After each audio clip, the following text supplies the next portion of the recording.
Hi everyone, welcome to my review of Rise of the Planet of the Apes in 2011. Of course directed by Rupert Wyatt, and yes, we are here with another film in the series to review on DVD this time, unfortunately. The other two will be on Blu-ray, but yes, of course, we are back. It's been a few months now.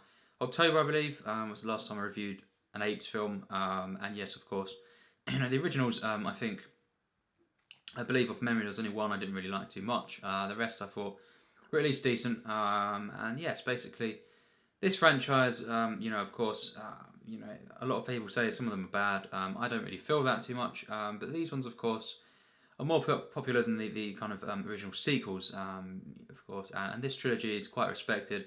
It is, controversial when it comes to maybe Dawn and War. Some people say, they're quite boring and stuff. I don't really see how, but yes, basically, this film is the first in the trilogy. 2011, and it's kind of a reboot. It's not linked really to the other ones, the sequels and stuff, because of course the coming about of Caesar and everything is completely different. And yes, basically, it's kind of standalone, but kind of honouring many things, especially with the later two in the trilogy. But yes, the new trilogy, as it's called, basically started, of course, with this film. And yes, I saw it kind of since it came out on DVD. And yes, what do I think of this film? It's kind of the trilogy is fairly controversial at times. Many people say yes, of course, the later two ones are not engaging and stuff, and quite boring. And then many people, of course, criticise this for being quite bland, as well. Of course, just many other things. But really, they're more popular, of course, to the original sequels. The original is still probably the most popular, in the franchise, for good reason. It just really is, for me, a perfect film. And of course, I did say, that one of these, I have to find out, maybe one of these ones tops the original. I have to wait, of course. I didn't say it would be this one. For me, this is the weakest in the trilogy, but it is actually a great film. I think it has some flaws, but it is really something that was very impressive. I think when I saw it, really, I was actually at certain moments in the film I was blown away, especially the kind of the centerpiece of the film, the bit where they talk and stuff. Of course, it's not going to be a spoiler review. But I think most people have probably seen this by now.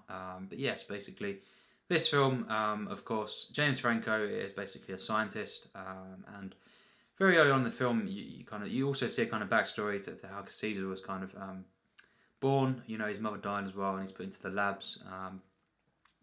And then, of course, James Franco, scientist Will, takes him in and basically looks after him for quite a few years.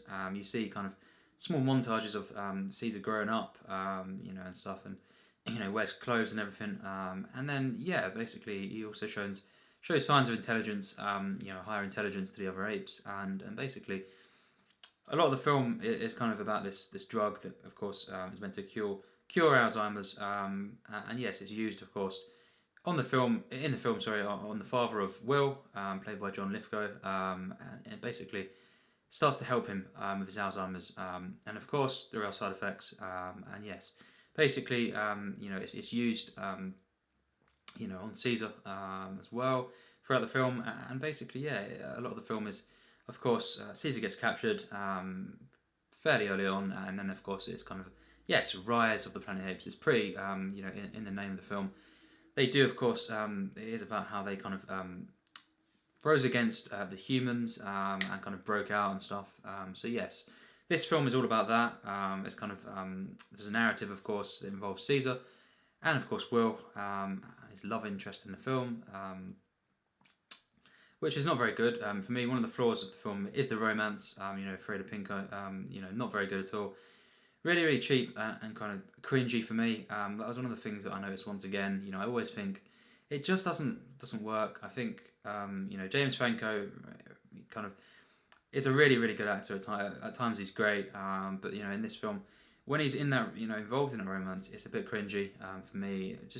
It's a very, very plot kind of necessity. It seems like it's very forced, and it's very, very cheesy, cringy, and just.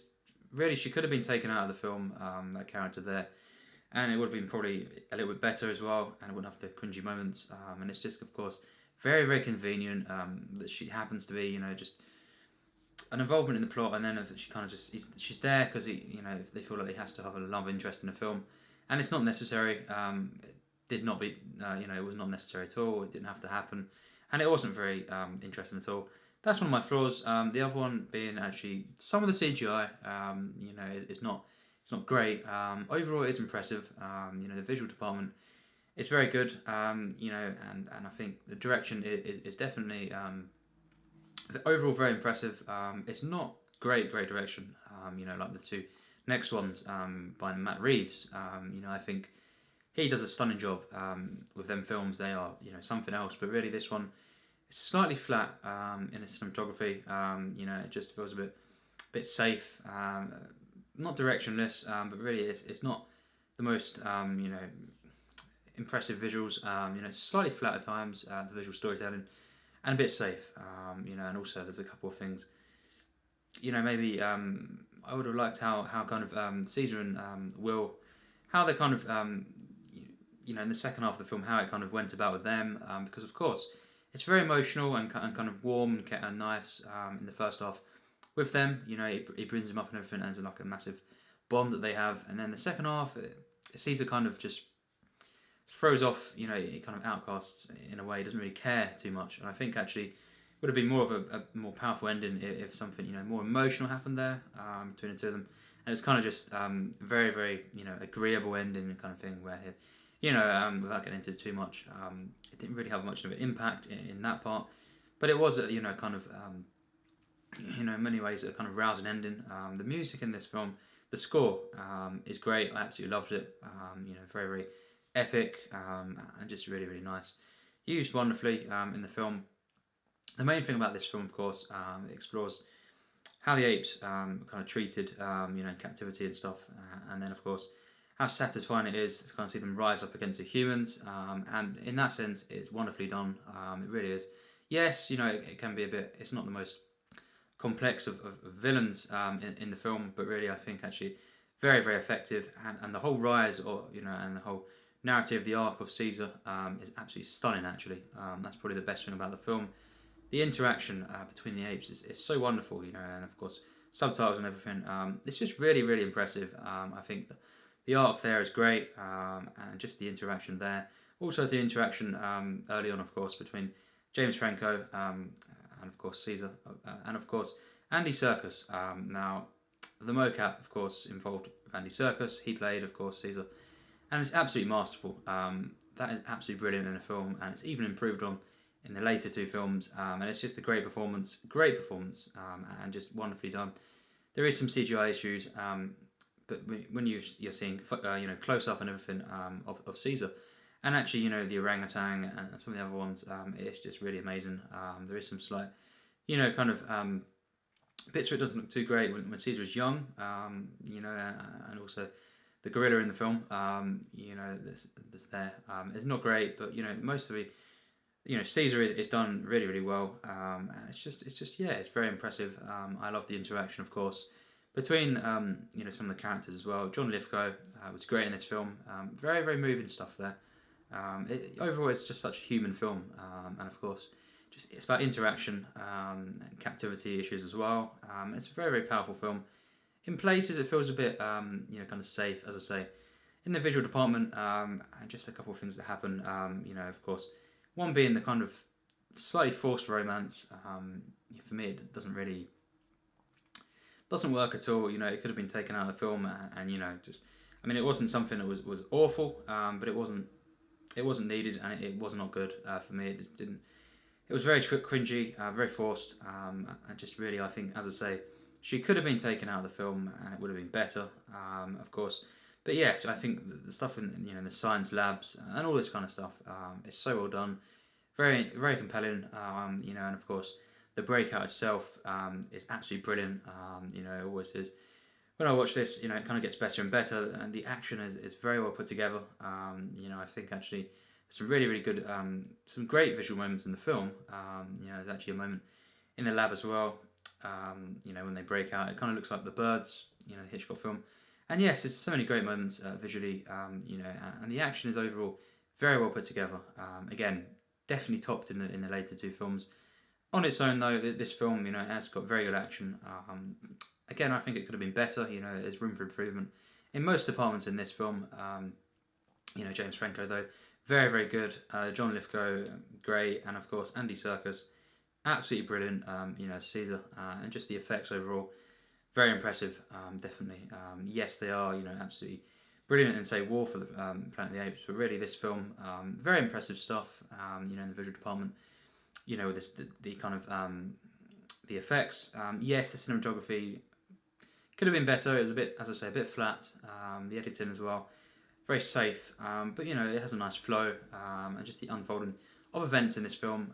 You know, it's very, very compelling. I think there's such great moments in the film. You know, and just overall, an ending, yes, that kind of it does stir emotions. I think it could have been better, but again, you know, it is kind of it's an ending that does get me, you know, kind of. It does kind of, in ways, you know, kind of satisfy me. But really, I think the interaction between, you know, these two characters early on was so good. It was so kind of pivotal to the film, and then, you know, kind of slightly, it's just a slight flaw. You know, it didn't really kind of end in the way that I thought it could have done. And yes, but basically, this film overall, actually, I do think it's a great film. You know, it really is, and it's a very, very touching film. It's very human, you know, in the human kind of stuff, and of course the apes, and as well Tom Felton in the film. You know, it's very, very enjoyable. I love, you know, a character you love to hate. Brian Cox as well in the film, who's a great actor. Yeah, so you have overall, you know, very, very good acting. A couple of, you know, performances aren't great, as I've said, but really slightly flaws there. You know, I think. Some slight things that don't really reach the heights they could have done. So overall, you know, it's got a few flaws. You know, not ones that are, you know, massive, and it's got so many moments that are great though, and it's got such a kind of an engaging narrative. You know, one where it's very, very satisfying. You know, it's so kind of you get behind it so much. At least I did, and it's just, you know, the whole rise of the apes is so well portrayed, and kind of satisfying. It's got so much build up, you know, it takes the time to kind of the patience to kind of build this up, and yes, it's just a complete film in that sense. You know, and there's not really an act of the film that is weak at all. You know, I think in many ways, yes, the interaction between the two characters is at its best early on, but really everything else gets better and better in the film, in terms of how compelling it is. And yes, you've got many power shifts in the film between the apes and the humans, and yes, it's just a very, very human film that is just has many stunning moments. You know, it's kind of the low end of the great mark. It's not, you know, a masterpiece for me, but it is, you know, definitely a great film for me. You know, I'm mostly always compelled by this film, aside from a couple of moments. You know, with that romance, for example. And yes, really, that's it. And of course, yes, it does have some room for improvement. You know, and stuff. And yeah, at times a little bit safe, but again, these are very, very slight flaws. They're not, you know, glaring flaws, you know, ones that kind of completely bring down the film massively, you know, and I think actually it is a great film, and I have to give it a 91%, yes, and this is the worst of the trilogy, and it's still a great film, so kind of, you can kind of see, you know, what I think of this trilogy overall already. Of course, stay tuned for the actual the grades and stuff that I give them, but yes, they are much better than this. You know, the next two, again, they are very controversial at times, but for me, definitely much better than this. But this one is a great film. I think the characters overall very, very good. The action was really impressive. You know, it does have some really great visual moments, as I said. Definitely some moments of greatness visually, but overall the cinematography could have been improved a bit. You know, the score, of course, as well, stunning score, and just the way it kind of delves into the kind of how kind of, you know, the way, of course, the apes are treated, and of course the satisfying thing, you know, where they do rise up. It's so well done, you know, that kind of as good as it could have been, you know, in the hands of this director and stuff. You know, I think it was really didn't disappoint in that sense. There's a couple of things throughout the film that kind of, yeah, some slight flaws, some things that could have been better, but overall, a great film. You know, I love this film. I think, you know, it's definitely one of the better Planet of the Apes films. You know, and yes, a great film. You know, James Franco, of course, very good. John Lithgow, great. And yes, of course, the mocap by Andy Serkis, the performance there is absolutely stunning. Really is an emotional performance. One with patience, and you kind of course, you see all the expressions and stuff, and it's just great acting. It's just so good, and just a kind of a wonderful narrative, really. Some very human moments, and yes, definitely very impressive. In terms of direction and the kind of the editing and overall cinematography. Not great cinematography, as I've said. Of course, if it had been better in the visual department, it could have been, kind of maybe mid-nines or something. But yes, as it stands, still a great film at a 91. I think the other two are better, but this one is great. And if you've not seen the film, definitely check it out. Of course, they're now, it's now a trilogy, completed trilogy. And yes, highly recommend it. It's a great film for me. And I do love the film, of course. Yes, it doesn't reach the heights of the next two, but it is a great film. And yes, can't wait to review the next two. And thanks for watching my review.